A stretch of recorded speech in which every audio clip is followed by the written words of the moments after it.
과제 두 개로 생각하고 있을 텐데 그 과제가 두 개 다 해야 되는 것은 아니고요. 첫 번째 간단한 과제 있죠. 네모 앞에 딱 이렇게 공원 앞에 있는 전체 단지 그 부분은 여러분들이 실험적으로 한번 해보는 것들이고요.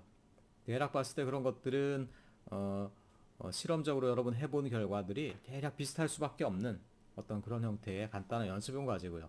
나머지 하나는 실제 도시개발 계획에서 갖고 온 실제 사례에 대한 계획인데 약간의 그건 획지 계획과 약간의 전체 토지 이용 계획까지 들어가게 되는 그런 계획이 되겠어요.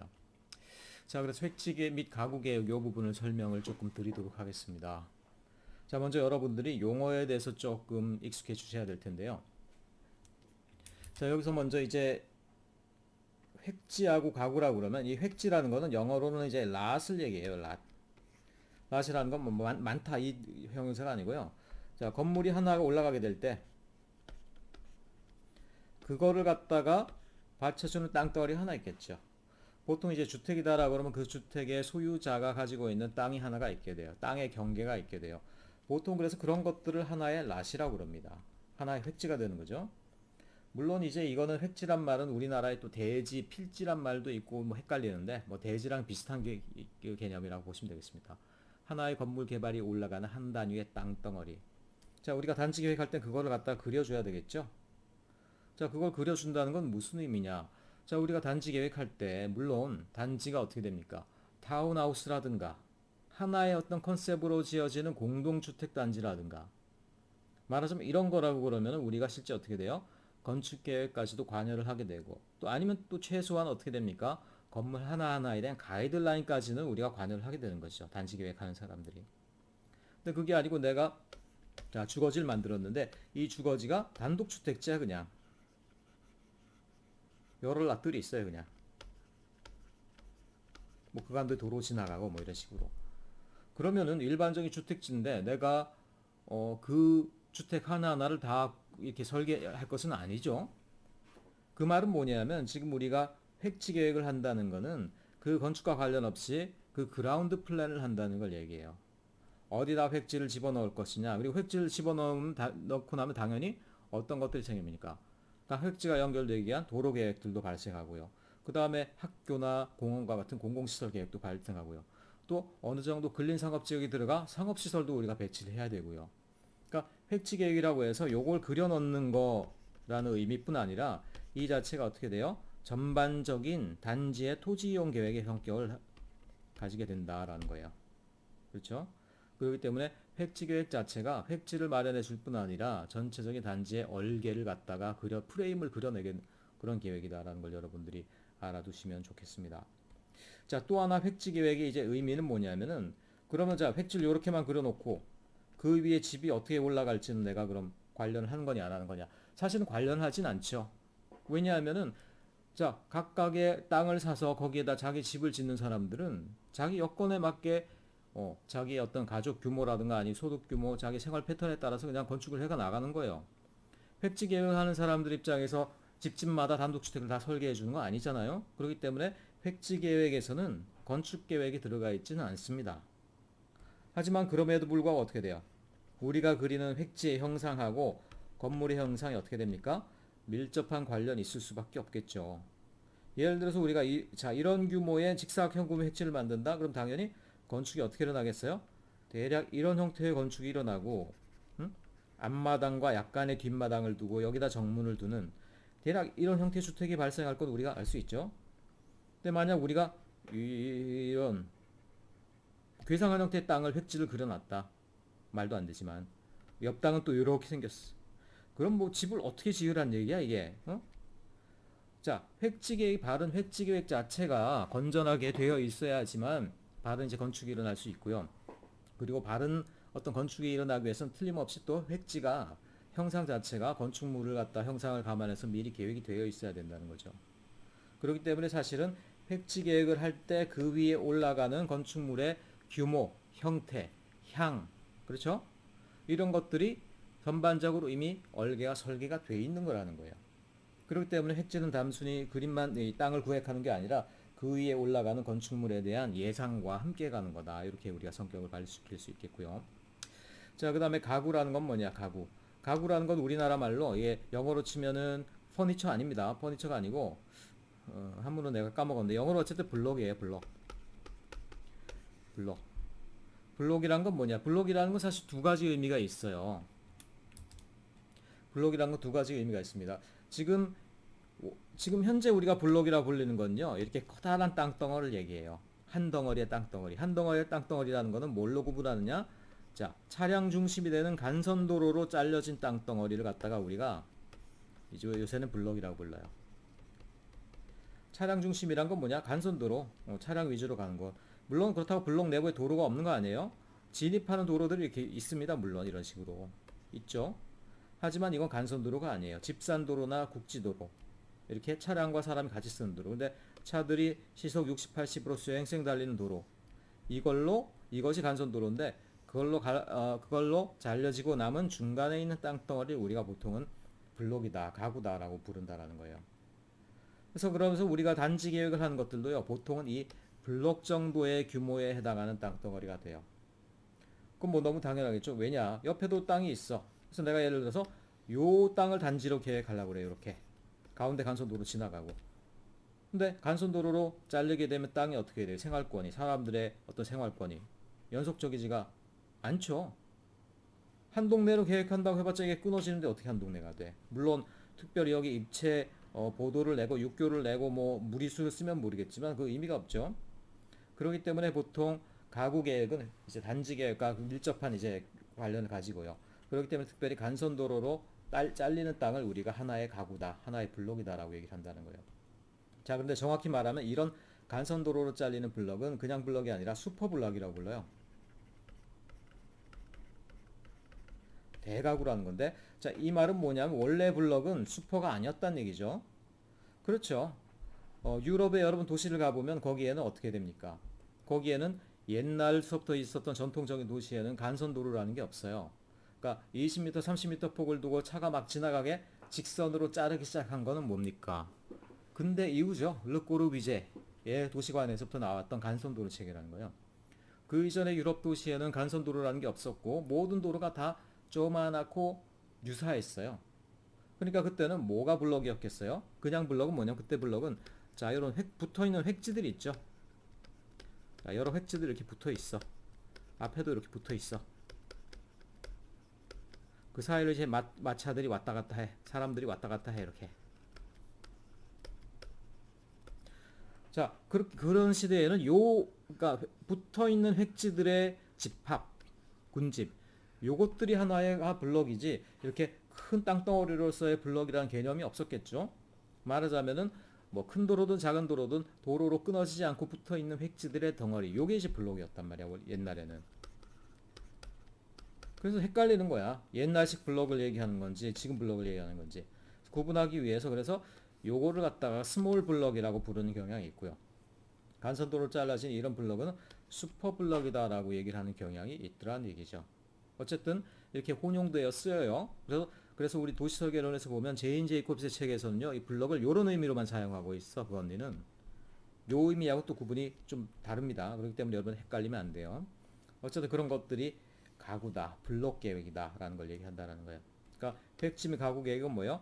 한 블록 내에 말하자면 단독주택지, 각 사람에게 팔아서 개발되게 하는 각 획지, 랏들을 만들고 그리고 하는 계획들을 얘기하는구나 라는 걸 알 수 있겠죠.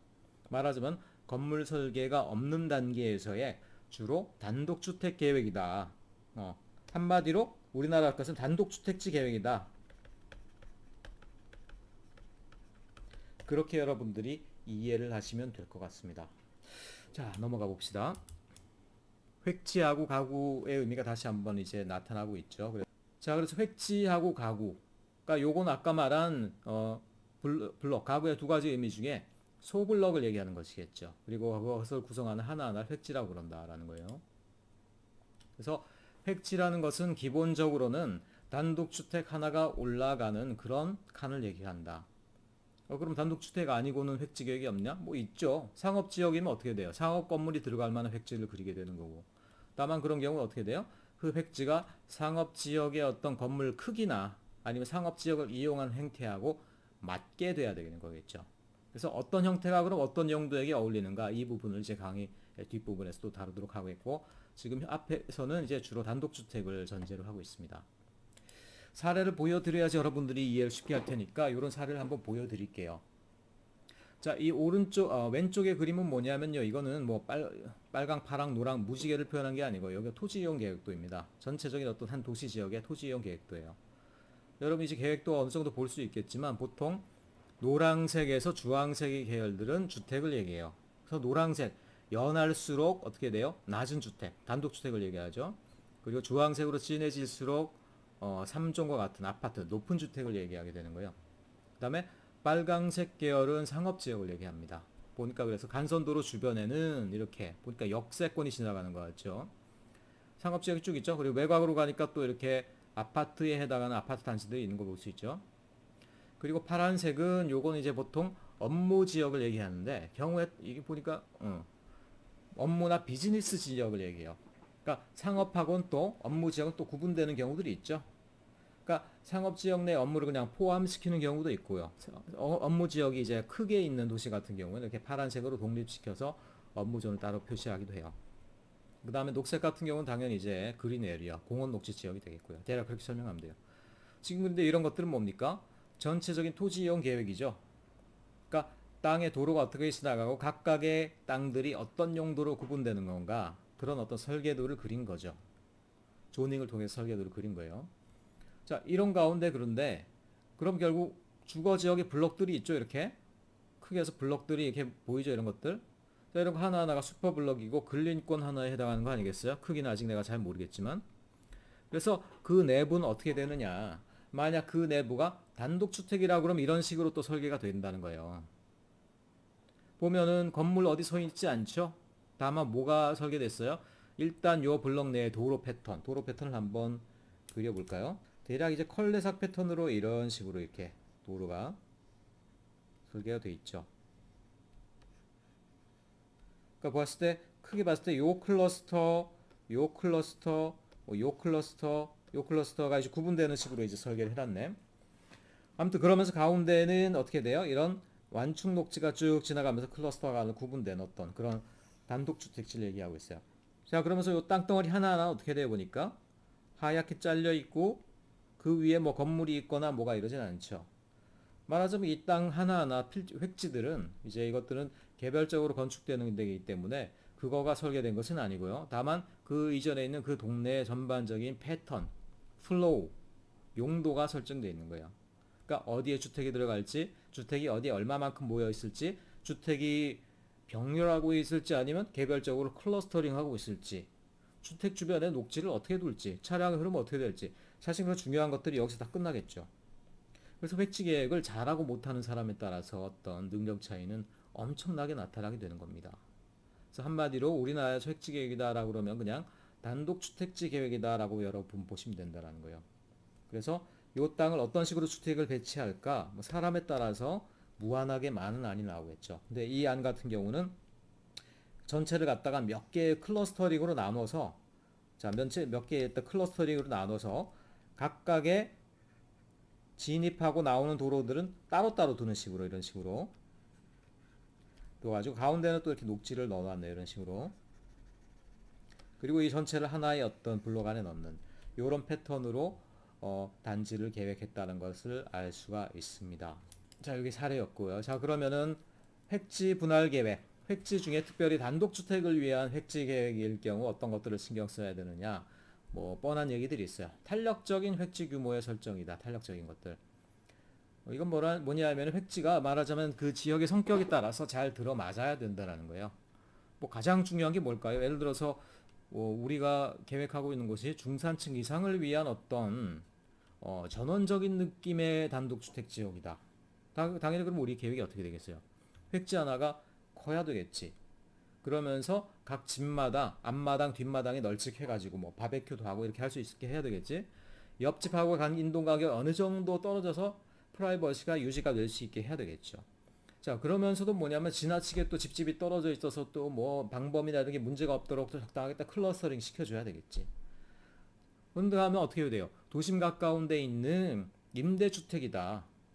임대용 뭐 건물들이다. 그러면은 그런 데다가 그렇게 널찍하게 앞마당 뒷마당 두고 그럴 필요 없죠. 획지는 작게 하고 되도록이면 도로에 직접 면하게 해. 프라이버시가 중요한 게 아니라 빠른 어떤 생활이 중요해. 당연히 그런 데선 획지 규모나 패턴 달라지겠죠. 그러니까 그 지역의 여건에 따라서 획지 규모나 패턴들을 굉장히 탄력적으로 적용적으로 여러분들이 계획을 해야 된다는 거예요. 자, 그 다음에 용도의 다양화. 여기는 단독주택을 기본으로 하고 있지만 주거 지역에도 여러분 늘 상업이 섞여 있어요. 주거만 있는 데는 없습니다. 그런데 사람 살 수 없어. 동네 앞에 가서 마트도 하나 없고 구멍가게도 하나 없는데 거기서 누가 살아요? 모든 주거 용도들은요. 상업 용도. 지난번에 얘기했지만 주택 용도 지역 내에 상업 용도 지역이 들어있죠. 그 비율이 얼마까지 된다고 그랬어요? 보통은 6대 4까지도 돼요. 그러니까 100이란 동네가 있으면 100이란 주거용 동네가 있으면 주거 용도가 60이면은 상업 용도가 한 40 정도까지 된다는 얘기야.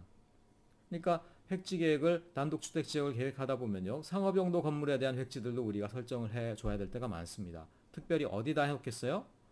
뭐 일단은 동네의 입구에 해당하는 부분에 많이 하겠죠. 사람들이 출입이 많은 곳. 그러면 동네 한가운데는 상업용도가 없냐? 그런데 조만한 상업용도를 해가지고요. 구멍가게 정도가 생기게 해야 되겠죠. 근데 동네 귀퉁이에 꽤 큰 동네면 동네 귀퉁이에다가 한 슈퍼마켓 정도가 있을 만한 좀 큼직한 상업용 획지도 하나 그려줘야 되겠죠.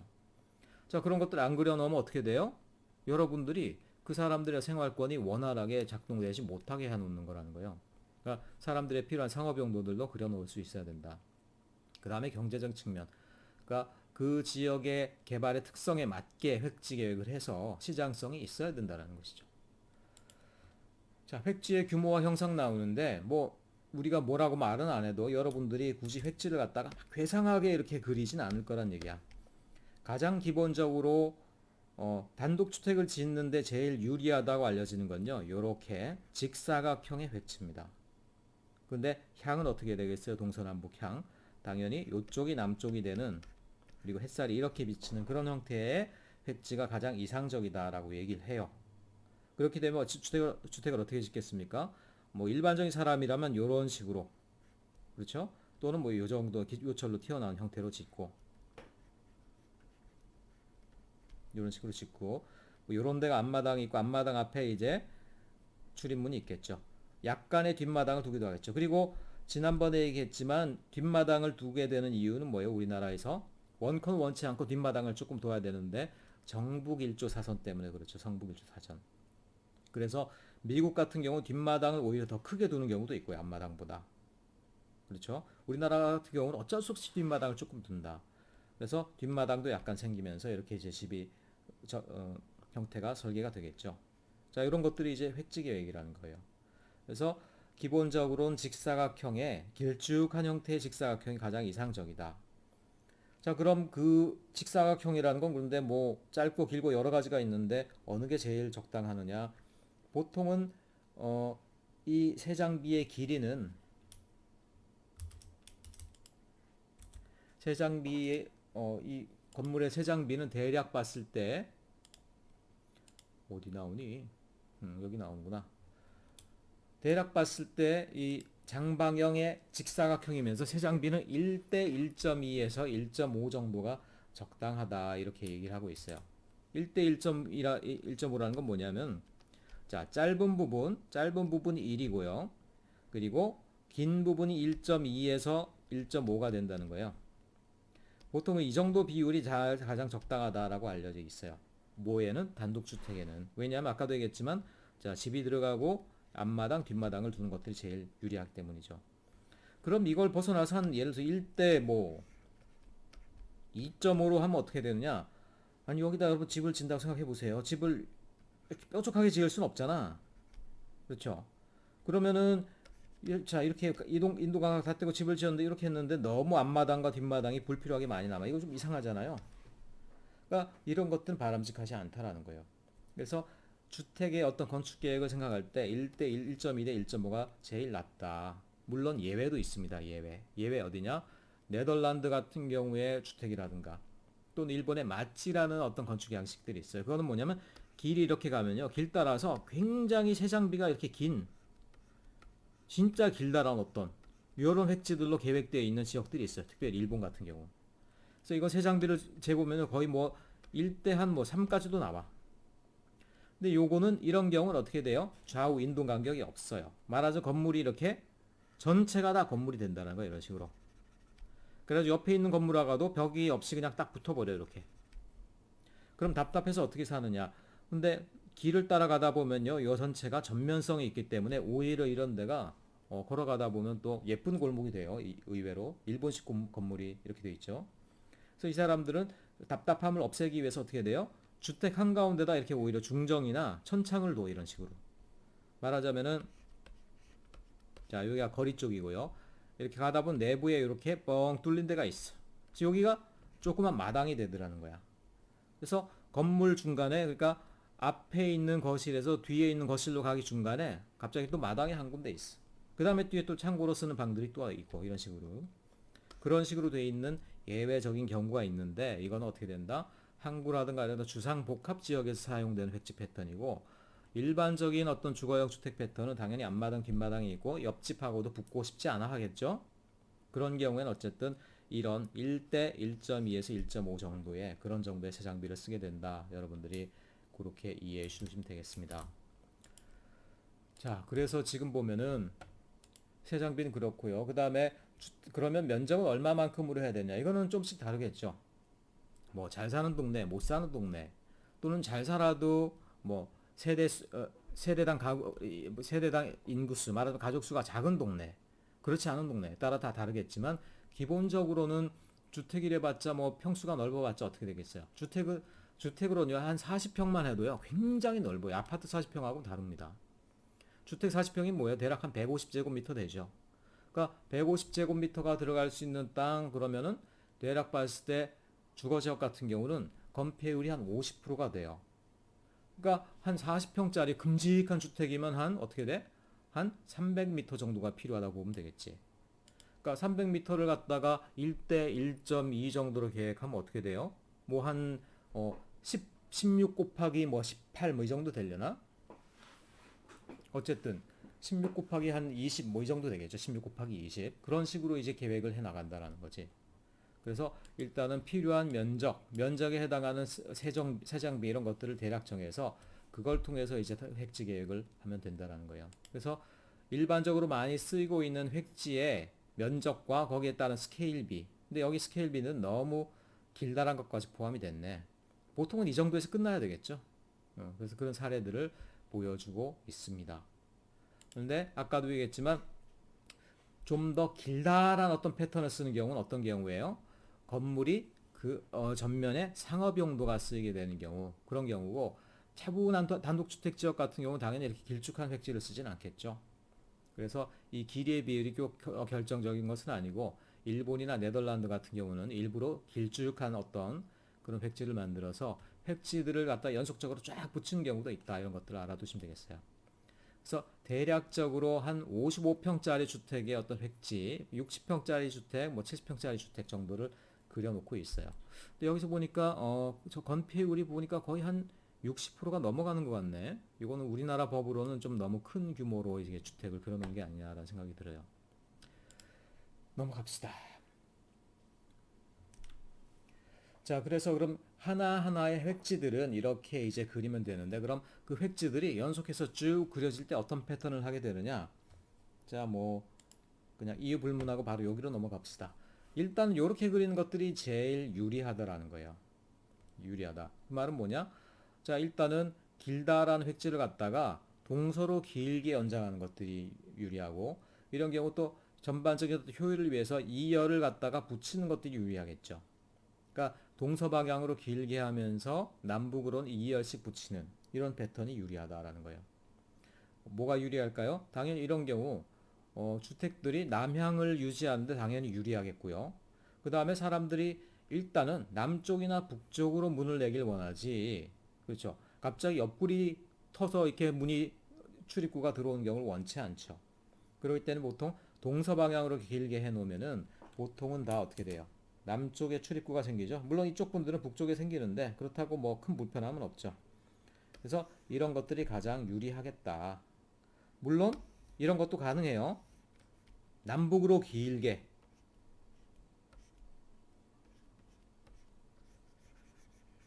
남북으로 길게 이렇게 하는 경우. 그래도 뭐 주택 다 들어갈 거 들어가죠. 이렇게. 다만 그런데 이것도 아까도 얘기했지만 다 옆으로 출입구가 생겨요. 옆으로. 그래서 조금 불편할 수 있어요. 하지만 그리다가 보면은 어쨌든 대로가 이렇게 지나가고 그리고 대로변으로부터 접근성이 이쪽이 더 낫겠다. 그래서 개별적으로 어떤 개별 주택들의 접근성을 살리는 게 낫겠다. 그럼 사실 이런 패턴이 더 나을 수도 있죠. 그렇기 때문에 뭐 어쨌든 이런 경우가 안 되는 건 아니지만 어쨌든 대세는 이렇게 동서방향으로 근 획지를 그려주면 좋겠다라는 얘기예요.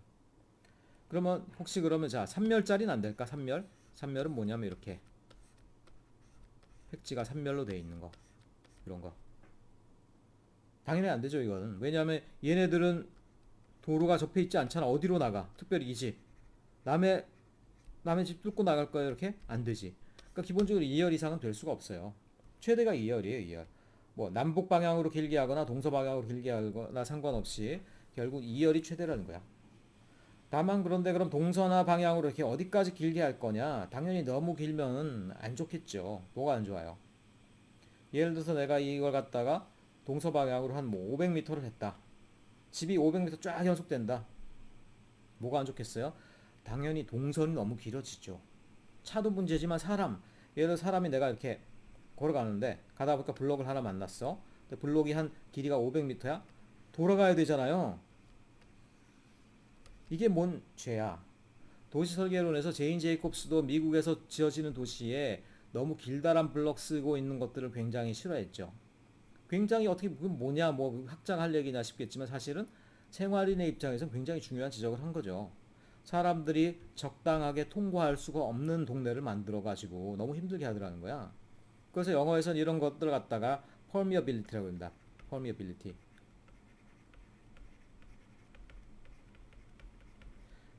한국말로는 투과성이라고 표현해요. 투과성. 어떤 동네는 투과성이 높고요. 그러니까 빠져나갈 구멍이 많고요. 어떤 동네는 빠져나갈 구멍이 없어. 보통 그런데 생활권에서는요. 차량은 뭐 불편해도 상관없어요. 근데 사람이 지나가는 길은 투과성이 높게 하는 것들이 필요합니다. 많은 사람이 살고요. 또 도심에 가까운 곳일수록 어떻게 돼요? 투과성이 높은 주택이 유리해요. 물론 예외는 있어요. 저기 전원에 살고 있고 자기들 이웃들끼리 어떤 단란한 공동체를 만들어 살고 있는 뭐 타운하우스나 이런데 그런 데는 투과성이 사실 필요 없죠. 근데 어쨌든 많은 사람이 도심의 어떤 밀도 높은 환경 가운데 살고 있을 때는 투과성이 많은 곳이 필요하다. 어떻게 돼요? 별거 아니고 많이 뚫어주면 되는 거예요. 그래서 필지 한가운데를 뚫어줘.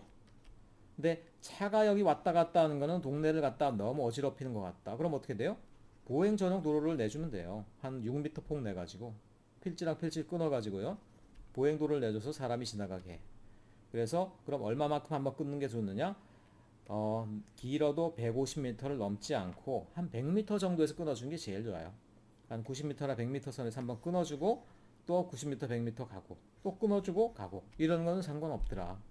근데 200m, 300m 길다란 획지를 계획한다. 이런 것들은 사람들의 생활권을 굉장히 파괴하는 일이다. 이렇게 여러분들이 기억해 두시면 되겠습니다. 그래서 지금 말한 내용들이 이렇게 나타나 있고요. 자, 그리고 도로 패턴을 결정할 때 이제 컬레삭이라는 얘기 여러분 많이 들어보셨죠? 컬레삭. 컬레삭이라는 거는 통과를 허용하지 않는 도로 패턴을 얘기해요. 보통 상업지역에서는 절대로 쓸 수가 없는 패턴입니다. 상업지역에서는, 업무지역에서는. 근데 주택지역에서는 경우에 따라서 필요한 패턴이에요. 뭘 얘기해요? 바로 이런 걸 얘기하는 거죠. 자, 이거는 지금 이미 획지 계획이 끝나 있는 블록들인데요. 보면은 도로가, 자, 여기 차가 왔다 갔다 하겠죠? 그러다 이제 우리 집 차도 들어가는데 가다가 어떻게 해? 끝났죠? 끝나서 일 없는 사람들은 또 돌아서 나와야 되네. 바로 이렇게 들어가서 돌아서 나와. 자, 이런 막다른 골목 형태를 컬레삭이라고 그래요. 근데 하다 보니까 구닥다리를 하다 보니까 막다른 골목이 된 건 그거는 저 계획적이지 않은 막다른 골목은 그건 문제가 있는 거고요. 여기서 이거는 계획된 막다른 골목 컬레삭을 얘기해요. 컬레삭. 컬레삭은 뭐가 좋고 왜 필요하느냐? 뭐에 필요하겠어요? 생각해 보세요. 뭐에 필요하겠습니까? 당연히 자동차 교통을 제어하고 자동차 교통을 제어하는 이유는 뭐예요? 주거지에서 사람들이 어떻게 돼요? 많이 걸어 다니고 자동차로 인해 생활권이 끊어지지 않고 또 그리고 생각해 보세요. 컬레삭을 통해서 이렇게 막다른 골목을 하게 되면은 요 전체 주택들이 일종의 하나의 클러스터링 되는 거 아니겠어요? 이걸 자르고 지나가서 차들이 횡횡 가는 거랑 들어오는 차는 무조건 어떻게 돼? 천천히 들어와서 얘네들은 돌아 나가야 되기 때문에 어떻게 돼? 들어오는 차들은 무조건 우리 동네 차야. 그 말은 뭡니까? 이 사람들이 하나의 어떤 동네라는 의식을 가지게 되고요. 서로 간에 인식을 나누게 되고 하나의 커뮤니티가 될 가능성이 높죠. 그렇죠. 들어온 사람 무조건 우리 동네에야 돼. 그러니까 어떻게 돼? 방범이나 범죄 안전에 있어서도 유리할 수 있겠죠. 그러니까 이게 흘르사기예요. 어디에 쓸 수 있습니까? 주거 지역에 쓸 수 있겠죠. 근데 당연히 이거는 어떻게 돼? 아까 얘기했지만 permeability, 투과성 차원에서는 당연히 낮아지는 거예요. 그러니까 그 가운데 선택을 잘 해야 된다는 거예요. permeability를 높일 것이냐, 아니면 컬레삭을 이용해서 permeability를 낮추고 주택의 정운함을 갖다가 높일 거냐. 그 선택을 해야 되는데 당연히 그 선택을 어떻게 하겠어요? 자, 좀 도시 외곽에 있는, 그러니까 단독주택 위주의 어떤 정원한 주거지역이다. 거기는 퍼미어빌리티가 필요 없죠. 컬레삭을 많이 써서요. 클러스터링을 많이 만드는 게 중요합니다. 근데 그게 아니고 진짜 이제 청년들을 위한 뭐 임대주택 단지를 만들었는데 도심부 가까운 데 있어요. 그리고 얘네들은 들어와 가지고 잠만 자고 집도 회사 나가고 일해. 그런 데면 어떻게 돼? 정오나 뭐 클러스터링 필요 없죠. 펄미어빌리티 높게 막 분할을 해가지고요. 분할을 막 해서 펄미어빌리티가 높은 주거 지역을 만드는 게 중요하죠. 그런 데서는 컬레삭을 만들수록 어떻게 돼? 오히려 번잡하지. 길 모르는 사람들이 들어왔다 막다른 골목이면은 잘못해서 또 나가는데 차가 또 들어오고 있고 막히고 서로 빵빵거리고 고성오가고 뭐 이럴 수 있는 게 또 이런 환경 아니야. 그러니까 어떻게 돼요? 컬레삭을 쓸 수 있는 주거 환경과 그렇지 않은 주거 환경이 있다. 걸 여러분들이 계획가적으로 계획가 입장에서 판단을 해줘야 된다. 이런 얘기를 할 수 있는 거죠. 자, 넘어갑시다.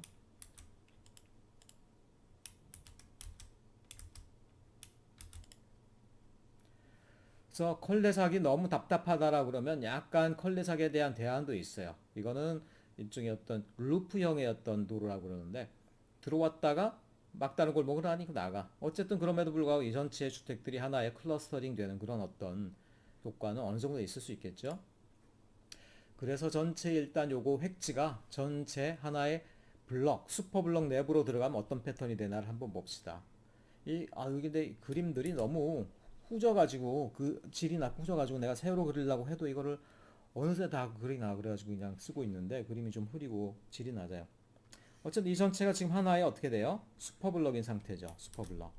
그리고 요런 것들이 지금 덩어리로 해놨지만 요런 것들이 하나의 스몰 블럭이에요. 실제로는 이렇게 다 잘라지겠죠. 이렇게. 실제로는 다 잘라지죠. 이렇게.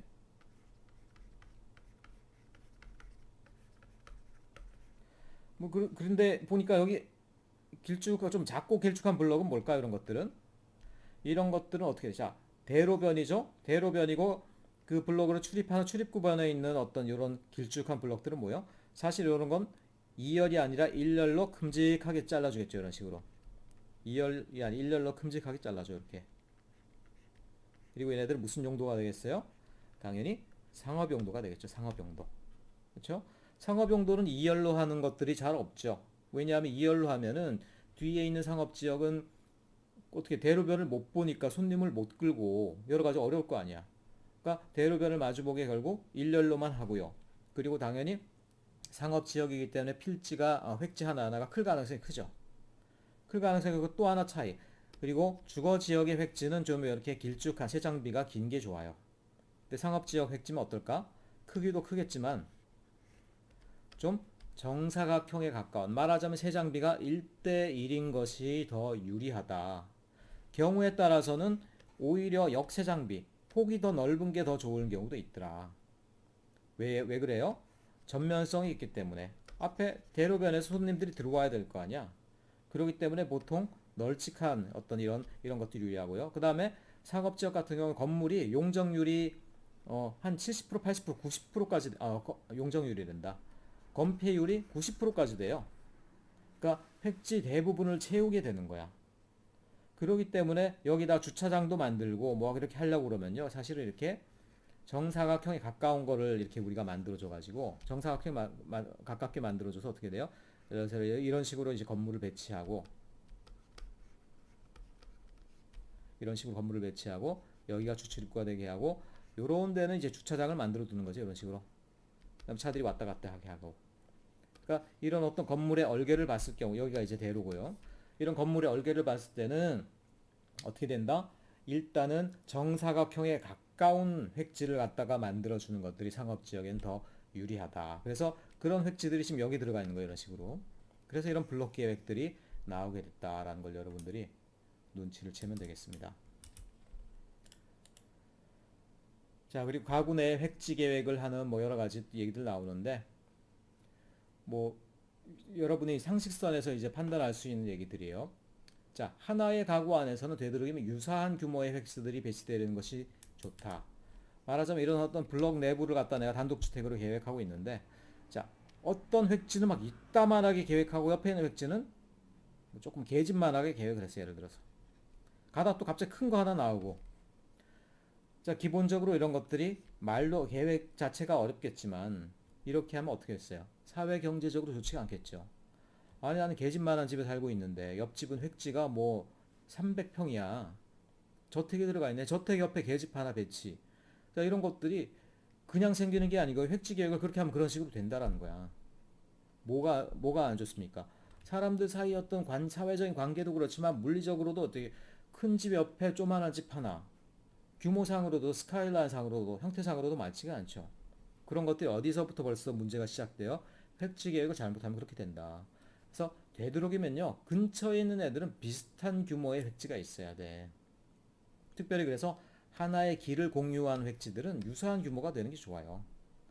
우리 골목길 왔다 갔다 하는 사람들이 옆집은 부잣집에 저택인데 나는 개집이야. 이런 경우를 만들면 안 된다는 것이죠.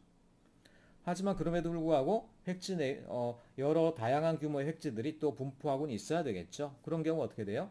적당하게 분리를 해주는 거야.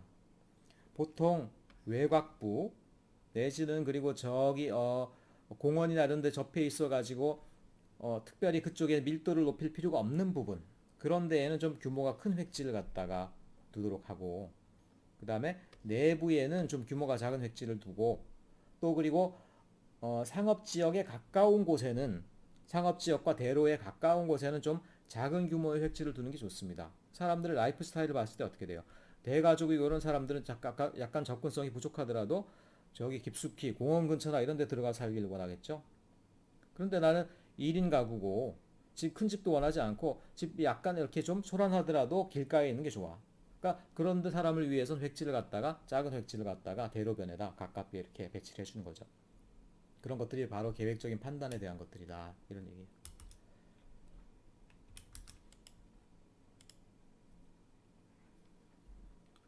자, 그 다음 나오는 것들은 이제 뭐 블록형 단독주택이니 뭐니 이런 얘기들 나오고 있는데요. 요거는 이제 지금 현재 서울에서 많이 진행되고 있는 것들인데 자, 요런 것까지 여러분 신경 써서 획지 계획을 하기엔 지금 너무 어렵고요. 간단하게 그 개념만 알려드릴게요. 블록형 단독주택이라는 게 뭔지. 자, 블록형 단독주택이라는 건 뭐냐면 지금 우리가 그 우리나라 주택에서 단독주택이라는 게 사실 거의 의미가 없어졌죠. 자, 이런 어떤 하나의 소블럭이 있다 쳐봐요. 8개로 되어 있는 소블럭이 있다고 쳐봐요. 그리고 이런 것들이 이제 소로로 둘러싸여져 있다.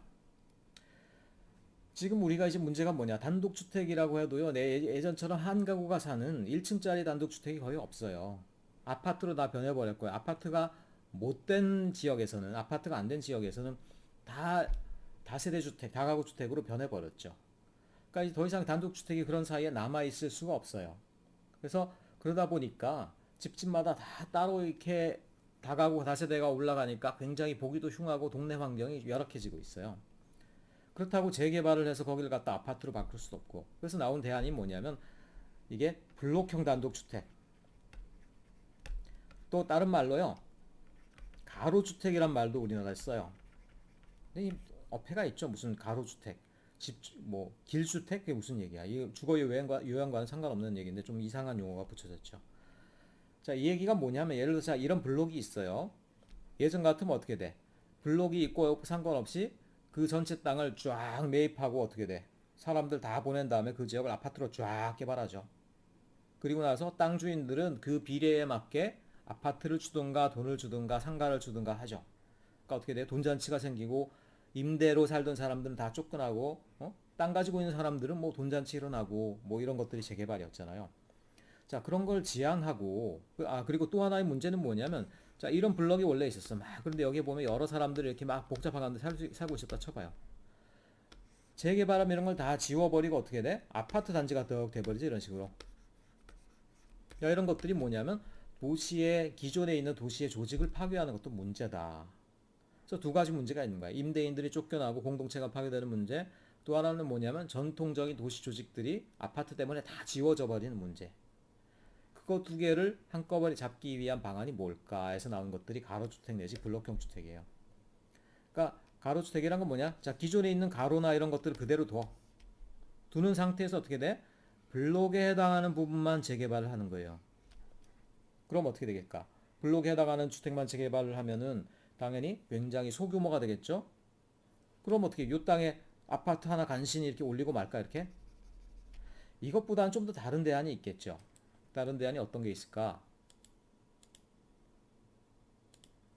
다른 대안이라는 건 예를 들어서 이제 우리가 지난번에 우리 도시 설계론 시간에도 나왔지만 유럽식의 아파트는 어떤 식으로 돼 있어요?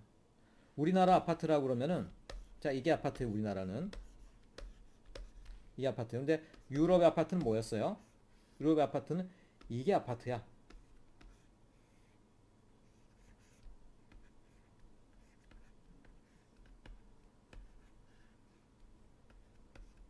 그림이 잘 표현되는지 모르겠는데 뭐라고 그래요? 이런 것들 갖다가 중정형 아파트라고 그래. 중정형.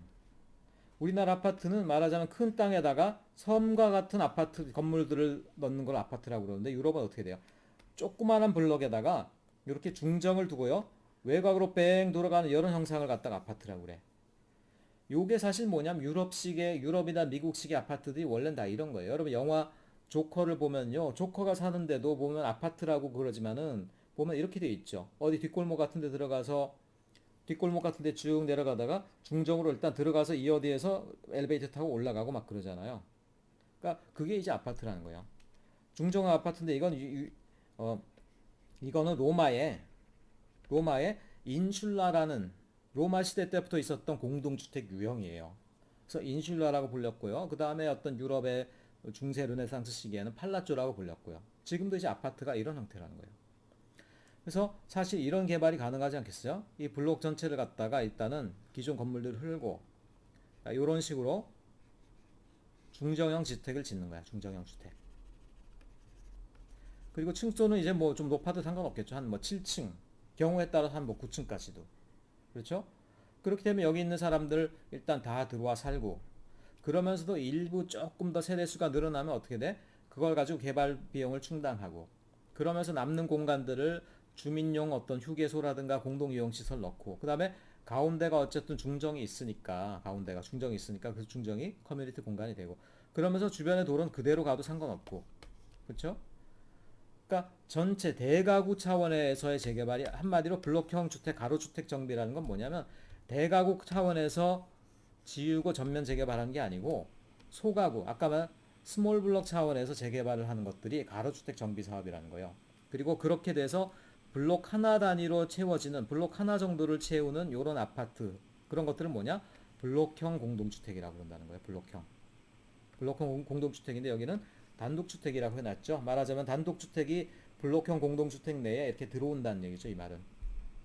그래서 그런 거 같은 경우에는 당연히 조금 더 이제 큰 규모로 할 수가 있어야 되겠죠. 자, 어쨌든 근데 여기서 우리 단지 계획에서 이런 것들을 다룰 건 아니니까 이 개념만 여러분들이 조금 기억해 놓도록 하세요. 그래서 하나하나의 블록별로 이렇게 주택을 갖다 넣어서 하나의 커뮤니티를 만드는 방법들. 아까 말했지만 중정형으로 만드는 방법이 이런 것들이고요. 그러니까 이거는 아파트, 그러니까 층이 있는 게 아니라 단독주택으로만 쭉 블록을 채워 넣은 거가 되겠죠. 아까 제가 말한 것들은 요거를 아파트 형태로 팔라조 형태로 올린 걸 얘기한 거고 이거는 1층짜리 단독주택만 쭉 넣은 건데 뭐 중정을 두는 방식, 루프를 두는 방식, 클러스터링을 하는 방식 이런 것들이 가능하겠다. 실제로 이런 것들이 서울의 어떤 수도권 외곽이나 이렇게 좀 사는 분들이 또 마음에 맞는 분들끼리 동호인들끼리 자기들의 어떤 타운을 형성하는 경우들이 있어요. 뭐 돈만 있으면 뭐 마음 맞는 친구들 야 우리 어디 뭐야 뭐 강촌에 어디 몇천 평 사가지고 우리끼리 사는 동네 만들자. 그러자. 뭐 이렇게 되지 않겠어요? 그런 형태에서 나타날 수 있는 주택들이 바로 이런 것들이다. 또는 이렇게 뭐 꼭 덩어리가 아니라 길을 따라가는 것도 있고 산골짜기 따라가는 이런 형태도 있을 수 있다. 뭐 이런 얘기를 하고 있어요. 자, 여기까지가 중요한 얘기고요. 나머지는 연립주택 획지 분할이나 아파트를 획지 분할은 중요한 게 아니에요. 연립주택은 획지가 아니라 그냥 이거는 사실 획지란 말을 쓰는 것들이 좀 그렇고, 그러니까 연립주택을 위한 어떤 영역을 형성해 준다는 거죠. 그러면 이제 연립주택들이 이렇게 들어가는 거 아니에요. 이런 식으로 이렇게 들어간다는 거고. 다만 연립주택 하나, 그러니까 타운하우스 하나가 생길 만한 전체적인 어떤 그 경계의 면적이 얼마가 되느냐. 대략 한 5,000제곱미터 이상은 돼야지 된다. 하지만 너무 커도 또 곤란하죠. 이거는 뭐 이런 얘기들을 하고 있는 거고요. 일반적인 획지 계획에 대한 얘기는 아니다. 여러분들이 기억해 두시면 되겠어요. 또 뒤에 가다 보면 아파트를 공동주택을 위한 용지가 나오는데, 뭐 공동주택 아파트를 위한 용지면 뭐 당연히 크겠죠. 그래서 보통 아파트 용지는 최소라고 해도 한 10,000제곱미터 이상은 우리가 주는 것들이 맞다라는 거예요.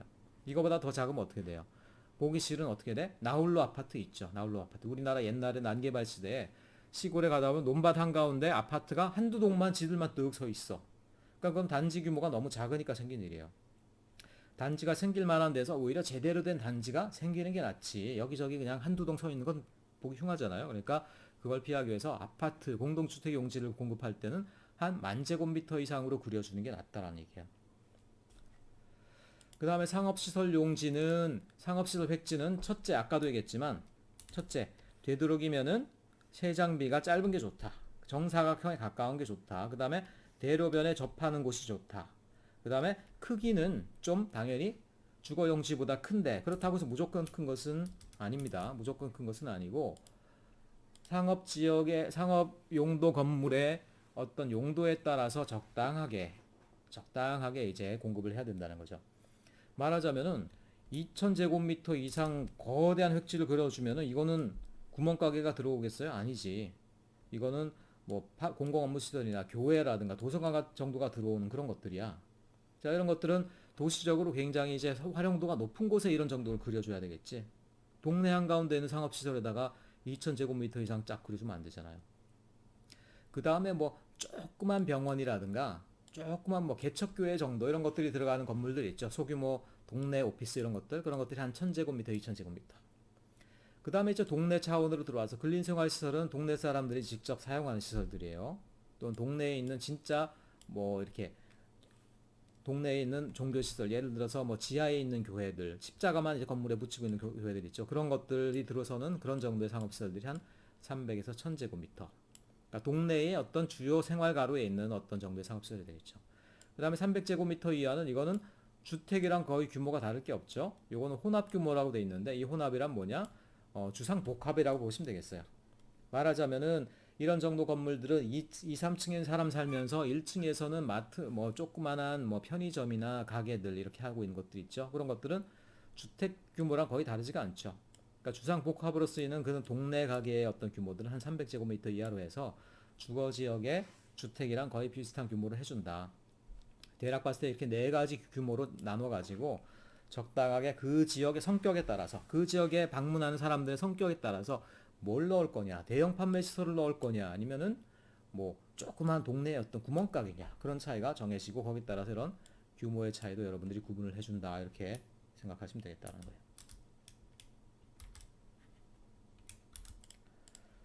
그 다음에 상업시설 용지 획지의 형상 대략 정사각형에 가깝게 한다, 뭐 이런 얘기도 나와 있고요. 그 다음에 상업시설 용지는 도로 위계랑 아까도 얘기했지만 도시적으로 그 지역이 어디냐에 따라서 굉장히 크기가 달라지고 용도가 달라진다는 얘기예요. 그걸 위해서 여러분들이 도로의 위계를 알아야 되는데, 이미 알고 있는 사람도 많겠지만 간단하게만 설명하면요. 보통 이 소로 중도 대로 강로는 여러분 지워버리세요. 이게 왜냐면 우리나라의 명칭인데 이게 실제 위계하고 맞지가 않아. 주간선도로, 보조간선도로, 보통 집산도로, 국지도로 이렇게 기억합니다. 주간선도로, 보조간선도로 아까도 얘기했지만 차량 중심적인 도로들이에요. 이거는 블럭의 외곽부예요. 외곽부. 그러니까 블럭이 있으면, 이렇게 큰 블럭이 있으면 이걸 갖다가 외곽을 왔다 갔다 이런 도로들 얘기하죠. 그 다음에 내부로 이렇게 지나가는 도로들, 이런 것들이 뭐냐? 집산로예요. 간선도로로부터 내부로 들어오는 도로가 집산로예요. 그 다음에 집산로에서 진짜로 집 앞을 가기 위해서 지나가는 골목길들 있죠. 우리 집 앞을 지나는 골목길들 그런 거 정도가 이제 국지도로예요. 국지도로. 그래서 그 상업시설이 어느 도로를 접하고 있냐에 따라 성격이 달라지겠죠. 그러니까 주간선 도로를 접하고 있으면 얘네들은 기본적으로 어떻게 돼요? 방문객이 많고 또 땅값도 비싸기 때문에 어느 정도 규모가 있는 판매시설이나 업무시설이 되겠죠. 근데 국지도로 소로를 접하고 있는 이런 시설들 상업시설이면 기껏 해봤자 구멍가게 근린생활시설 정도란 말이에요. 유치원이라든가 뭐 구멍가게 내지 또 뭐야 뭐 동네 학원 이런 정도. 그러니까 당연히 또 하나 상업시설 용지의 규모를 결정하는 또 하나의 조건 뭐냐? 그 상업 획지가 접하고 있는 도로가 어느 위계냐에 따라서 규모를 조정해 준다. 간선도로도 또 그냥 간선도로가 아니에요. 간선도로도 진짜 뭐 강남대로 이런 데는 어떻게 돼? 우리나라에서 통행량과 사람이 제일 많은 도로란 말이야. 그거랑 위계가 같다고 해서 포항의 새천년 도로하고 위계가 같다고 해서 두 개가 동일한 건 아니지. 그러니까 강남의 강남대로 같은 경우는 진짜 우리나라에서 제일 큰 영어 학원 이런 것들이 들어가는 반면 포항의 새천년대로는 또 그만큼 통행이 없기 때문에 어느 정도 이제 조그마한 어떤 상업시설 정도만 들어가 있죠. 그러니까 그런 것 차이들은 여러분들이 계획가의 입장에서 여러분들이 판단을 해줘야 된다 이렇게 말씀드릴 수 있겠어요. 자, 다 끝나갑니다. 그래서 도로의 어떤 위계에 따라서 들어갈 수 있는 상업시설이 대략 이런 분포가 있다는 걸 이 표 차트로 매트릭스로 이렇게 보여주고 있고요. 나머지 것들은 요렇게 하면 별로고인데 요렇게 하면 좋다 뭐 이런 얘기를 하고 있는 거예요. 괜히 삐딱하게 해서 이렇게 필지들이 조금 나만 형상이 이상해 이러면 이런 땅 안 팔린다는 거야. 그러니까 이런 것들을 피하자라는 거고. 그리고 되도록이면은 어떻게 돼요? 그래서 이 부분은 통행이 너무 이렇게 번잡하게 되니까 적당하게, 그러니까 블럭 외부에서 블럭 내부로 들어오는 도로가 너무 이렇게 자르고 또 자르고 하면 이 부분이 굉장히 번잡하잖아요. 혼잡하고 위험할 수도 있죠. 그러니까 어느 정도 간격을 둬서 이렇게 들어올 수 있도록 하고 이렇게 너무 빈번하게 들어오는 것들은 피하게 한다. 이런 교통 차원의 고려도 하라 이런 얘기가 되겠어요. 그리고 너무 이렇게 대형으로 공동주택지라고 돼 있는데 너무 아파트 단지도 뭐 적당해야지 이제 판매가 되지 너무 대형으로 해놓으면은 진짜 대규모 건설 회사 아니면 그 못 들어오거든요. 이렇게 뾰족한 땅들이 어쩔 수 없이 생기는 경우들이 있어요. 그렇죠? 그런 경우에도 어떻게 돼? 좀 그래도 이 획지 계획을 좀 잘해서 그래도 조금 더 면적이나 규모나 형태가 좀 고르게 될 수 있도록 해주는 게 낫다라는 거예요. 어떻게 돼? 뭐 적당하게 자르다가 요 부근에는 어떻게 돼요? 뾰족한 땅이 생기니까 여기는 어떻게 일부러 얘는 조금 크게 계획해줬죠. 그러니까 형상이 조금 불규칙한 대신에 크게 해주면은 그래도 건축이 충분히 가능하죠. 예를 들어서 보세요. 삼각형짜리 땅이 있어. 근데 이게 10평짜리야. 집 못 짓죠 이거는. 근데 삼각형 땅인데 이거는 뭐 300평이야. 그럼 그래도 이게 어느 정도 계획된다는 거예요. 이런 식으로. 그렇죠? 그리고 딱 봐도 말이 안 되는데 이걸 이렇게 합리적으로 콜레삭도 쓰고 해가지고 이렇게 쭉 순환형으로 계획을 해줬다라는 거고. 자, 요거 중요합니다. 요거. 자, 간선도로 지금 무슨 얘기냐면 간선도로에 접한 획지들인데 간선도로가 여기에요. 말하자면 차들이 쌩쌩 지나다녀. 시속 60, 80으로. 근데 여기가 뭐 집이야 집 주거 지역이야. 근데 생각해 보세요. 우리 집 문 안 열고 나오면은 간선도로야. 웃기죠? 말이 안 되지? 그렇잖아요. 간선도로 차가 쌩쌩 지나다니는데 문 열고 나오면 바로 건널목도 없는 차로네. 자, 요런 식으로 하는 것들이 좋지가 않죠. 물론 여기가 상업지역이면 지들이 알아서 이렇게 해요. 적당하게. 근데 주거지역이 간선도로 내지 주간선도로랑 바로 접하는 것들은 굉장히 문제가 많은 계획이다.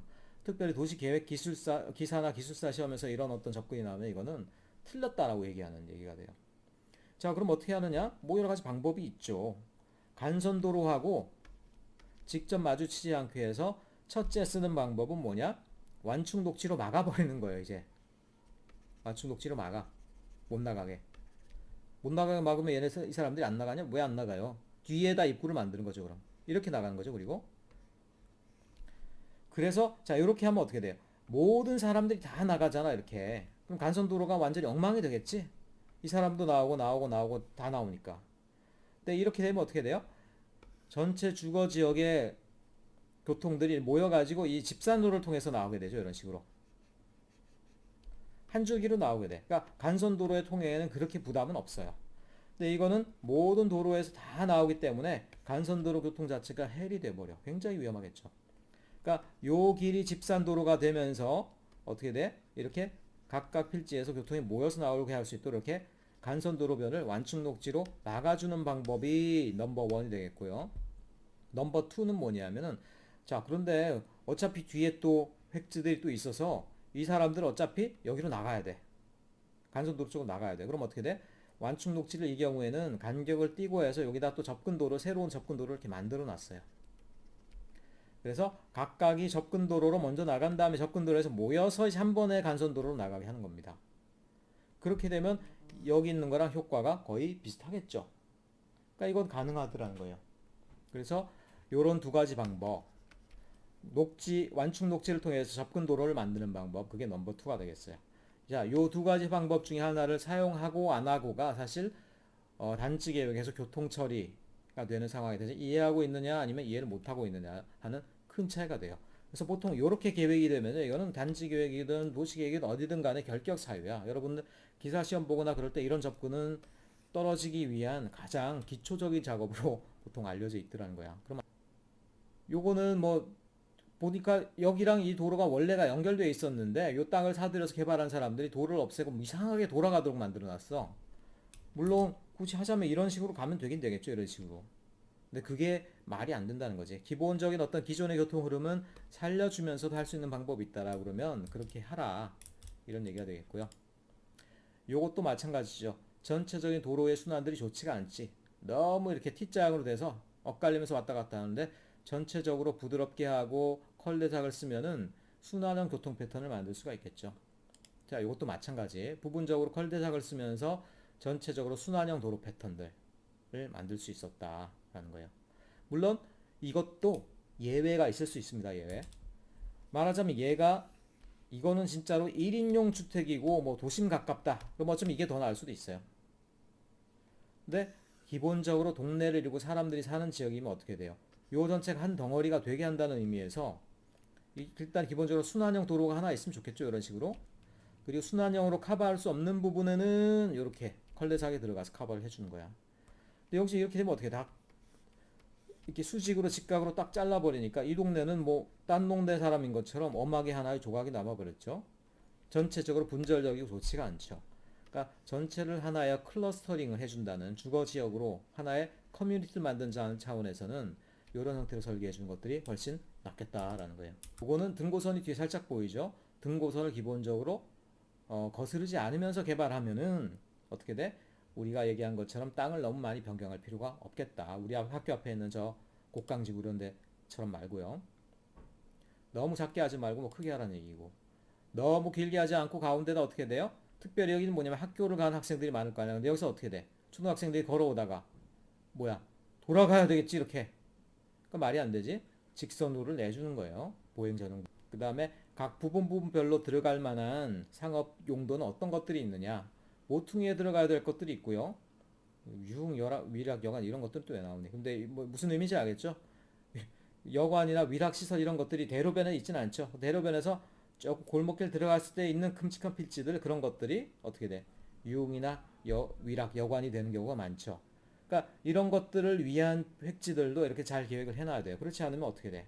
이런 것들이 엄한 데 가서 막 생긴다고. 학교 옆에 가서 생기고 초등학생 통학로 옆에 가서 생기고 그럴 수가 있더라는 거예요. 그러니까 발생하는 어떤 상업 용도의 어떤 특징에 따라서 적당하게 획지를 이렇게 계획해 준다. 자, 그리고 모퉁이가 차들도 이렇게 직각으로 완전히 날이 서서 가는 통행되는 경우는 잘 없어요. 그래서 보통 직각인 경우에도 이렇게 어느 정도 부드럽게 통행할 수 있도록 계획을 해주는 것들이 좋다. 이런 얘기도 나와 있고 이거는 전체 사이트를 갖다 요 사이트를 갖다 획지 계획을 하는 다양한 대안의 사례들을 얘기해 주고 있는 경우가 되겠습니다. 자, 이런 것들이 지금 획지 계획에서 나오고 있는 여러 가지 원리들하고 거기에 대해서 우리가 지켜야 될 규칙들 또 그리고 잘 되고 못된 경우들을 통해서 우리가 여러 가지 힌트를 발견할 수 있다. 여기에 대한 내용들이 되겠습니다. 자, 여러분들 여기까지 보느라고 수고하셨고요. 좀 이따가 요거랑 연속해서 있다가 첫 번째 과제를 어떤 식으로 진행하는지 첫 번째 과제 사례 완성된 사례를 보여드리겠고요. 그 뒤에 그리고 여러분 과제로 해야 될 전체 토지이용 계획 플러스 획지 계획 부분 있죠. 거기에 대한 해설로 다른 동영상에 넣어드릴 수 있도록 하겠습니다. 수고하셨습니다.